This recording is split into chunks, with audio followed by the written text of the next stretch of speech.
Happy Monday, everybody, and thanks for tuning in to Toys, the Universe, and Everything. This week we're looking at Fatal Run for the Atari 7800. So mute your TV, put the theme from Peter Gunn on loop, like, subscribe the channel, hit the notification bell, and let's watch people explode from radiation. Released in 1990, Fatal Run appeared on both the Atari 2600 and 7800. The game appears to be heavily inspired from the Atari arcade game Road Blaster, which was ported to the Atari Lynx, but not Atari's other systems at the time. In Fatal Run, the year is 2089. A collision with a comet has left the Earth reeling from radiation poisoning. There's little hope for humanity's survival. It's up to you to rescue the few remaining people. You leave the protective fortress Albagon. Albagon? Whatever.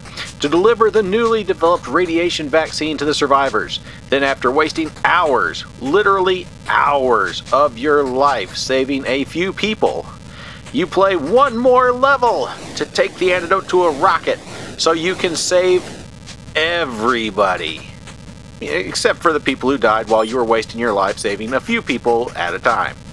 You play by steering your car with left and right while down is your brake. One button selects your items and the other button uses those items to mow down enemy vehicles.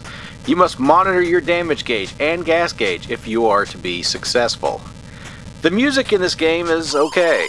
It is better than a lot of 7800 titles get without pokey sound chip enhancement, but it's still a far cry from Spy Hunter on the NES jamming out the Peter Gunn theme. Still, the sounds are pedestrian, but they get the job done. No Atari 2600 pitfall log farting noise here, so we'll call it a win. Graphics are pretty good, but at times they don't accomplish what they need to. As things appear in the distance, it is impossible to tell what is a power-up, what is an enemy car, and what is an obstacle until they are very, very close. That can lead you to skipping over power-ups you should run over, or driving into enemies that you should avoid. It can be very frustrating. Also, some levels are red. I mean very red. I know the programmers were trying to break up the monotony of a very long game, but that is seriously red. The gameplay is a mixed bag. I think the game is pretty okay in short doses, but this game doesn't want to be played in short doses. It wants you to spend a lot of quality time with it. Like that bad ex who has nothing interesting to say ever, but wants to spend a lot of time saying it. Every level really goes on for too long, as the play isn't fun enough to warrant the time it takes to play the whole game. Some cars will explode quickly as you shoot them, others will seemingly eat up all your ammo before they explode. My biggest peeve with this game is the physics. Yeah, I'm whining about physics in an 8-bit driving game.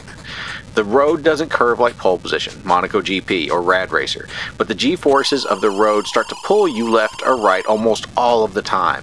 You rarely feel like you're on a straightaway because all of the straight track is still pulling you left and right anyway. Playing once you've run out of ammo can be really annoying, as enemies will match your speed regardless of how fast or slow you're going. Driving well also seems to have minimal effect on your speed, as does driving like a drunk blind person. The game doesn't seem to reward good driving or punish bad driving. My kids after 10 seconds play almost as well as me after 5 hours. The tune-up screen is also needlessly confusing. Before I give my recommendation, I do feel it's worth pointing out this game's kitsch factor. The story's weird. When you do reach a town with a vaccine, people cheer for you. Some will explode from radiation poisoning as they cheer for you. That is dark. The ending makes no sense, nor does any of the rest of the game unless you have the box or instructions. Honestly, you're driving a car in a Spy Hunter, Road Blaster kind of game. People explode when you get to town and immediately turn into cross grave markers. Then you beat the game and there are fireworks as a shuttle takes off into space. There is zero story on this cart. It is all from the book in the box. Why was he watching a shuttle lift off? Why are people exploding? Did I cause it? I don't know. Lost the box. Maybe they're all Jedi and use the Force too hard like Luke did in that movie. Should I get it? The game doesn't control great. Your speed seems to be uncontrollable. Enemy cars can always match your speed. The weapons do work well enough. It is definitely different. It is also anywhere from $20 loose to $80 complete on the secondary market. At that price, I'll pass. It isn't better than Spy Hunter, it isn't better than Pole Position 2, and it isn't anywhere as good as Road Blaster on the Atari Lynx, which this game is clearly copying much of the time. So anyway, I hope you enjoyed this review of Fatal Run, and no matter what your questions are about toys, the universe, and everything, remember, the answer is to always have fun. Or you might explode at random. See, the cheerleader is having fun, so she didn't explode.